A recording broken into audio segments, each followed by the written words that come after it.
Okay, everyone, in this video we're going to be talking about religion, and what we're going to try to do is to understand religion as a social institution, to understand how it is that it is organized and the different ways that different religions and the same religion can be organized. And we're going to start by thinking about a little bit about what exactly it is that sociologists mean by the term religion. So when we talk about religion, what is it that sociologists are actually talking about?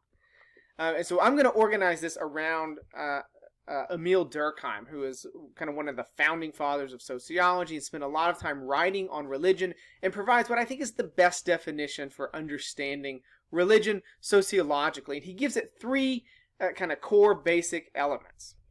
The first is a belief in the sacred, or a belief in something that is sacred. And so when we talk about the sacred, what we're doing is distinguishing between the sacred and the profane. This is what Durkheim does, distinguish between the sacred and the profane. By which the sacred, what we really just mean is things that are deemed to be extraordinary, inspire reverence and awe, in some cases might be supernatural, sometimes inspires fear within us, but things that are kind of set apart as special within this particular religion. Those things are sacred, and they're distinguished from all the things that are not sacred, which he refers to as the profane. And these can be, or typically actually, mundane, ordinary aspects and features of life. It doesn't have to mean things that are blasphemous or unholy in some sense of that term, but it would include those things as well. But it's really, most of it's just the kind of everyday mundane things of normal life. Right, and so what makes a religion what it is, it has a belief in particular things as being sacred and treated with a special reverence or awe. And importantly, rituals then are organized around and focused on the sacred. One of the things that permeates all religions is a set of rituals, right? Things like prayer, fasting, particular forms of chanting, ways of kind of appropriate dress and forms of worshiping these sacred objects, or providing reverence to those sacred objects. Oftentimes they're sort of organized around purifying the body and soul, sort of in creating forms of healing or commemorating particular events. And really all of them, though, mark off what the sacred object is and provide that space for revering that sacred object. Now, one of the most important things that I want to stress about religion is the third element that Durkheim gives it, that it's really organized, all of these things, the beliefs and the rituals, are organized around and through communities, through they're defined within and understood within and practiced within specific groups. It's not about individual preferences or beliefs about the sacred or gods or something like this, but really religion, to make religion what it is, it happens inside of communities, inside of moral communities that share a particular perspective on what is sacred and what is profane, and share and engage in those rituals together around marking off the sacred. So one of the things that's really important in seeing these three elements is the thing that's actually not there, that we're used to seeing and thinking about, and that is a particular God, right? We think of religion oftentimes in the world religions of Christianity, Judaism, and Islam that have a particular deity at the core of them.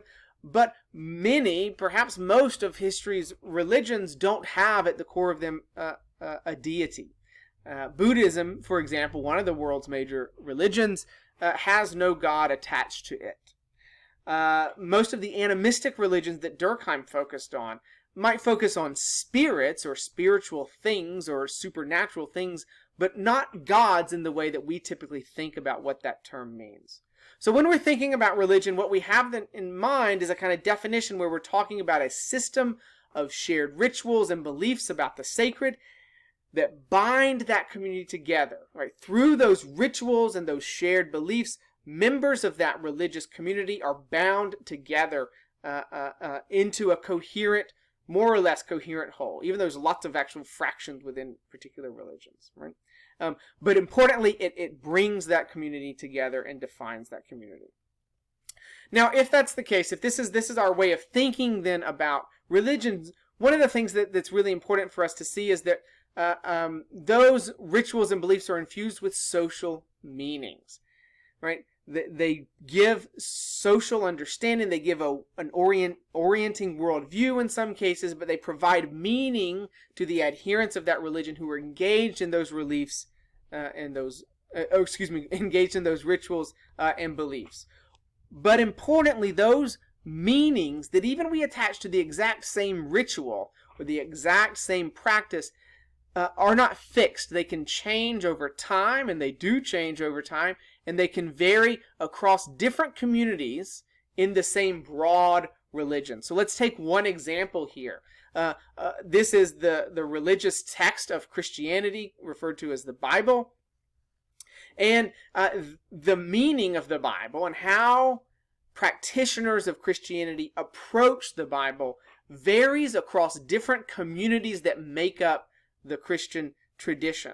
Whereas some communities, some fundamentalist communities, and even evangelical Christian communities see the Bible as a sort of literal, inerrant is the terminology that they would often use. That means it's without error, a kind of literal, literally true, right? That means for some religious communities, some of those fundamentalist communities, every single word that is written in the Bible and in the translation that we have of the English Bible has to be understood as having literally happened.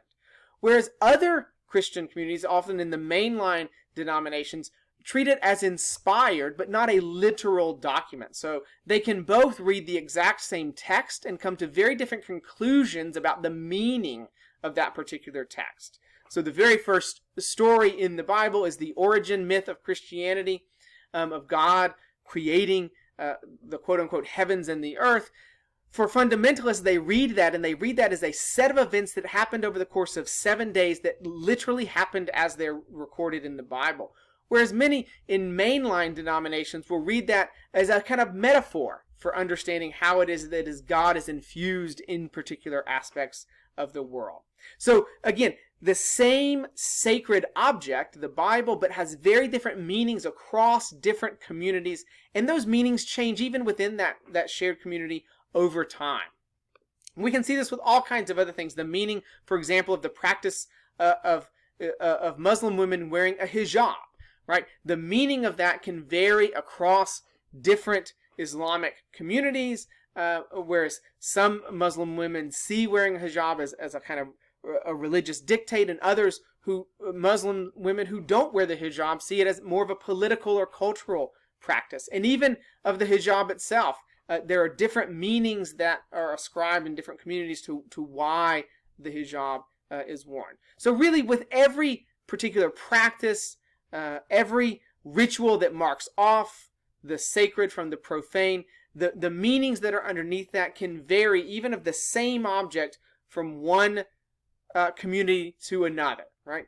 So when we think about religions aren't this sort of fixed or coherent thing, but there are actually a vast array of different communities within particular religions, within Christianity, within Islam, within Judaism, within Hinduism, over time and across place, that have different sets of meanings that are attached to those practices.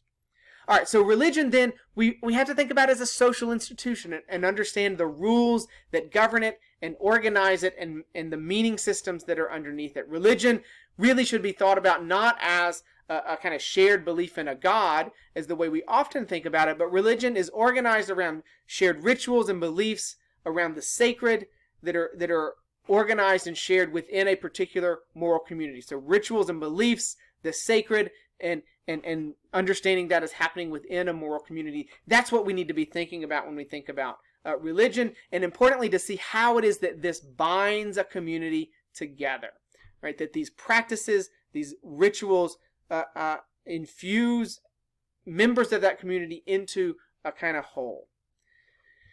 And how these things, how these rituals and beliefs are actually practiced and understood, well, that is something that is socially constituted and that varies across communities, even within the same religious tradition. Okay, so this gives us then a way of understanding religion as a social institution, understanding it as a socially constructed phenomenon. I hope this helps. I'll talk to you guys later.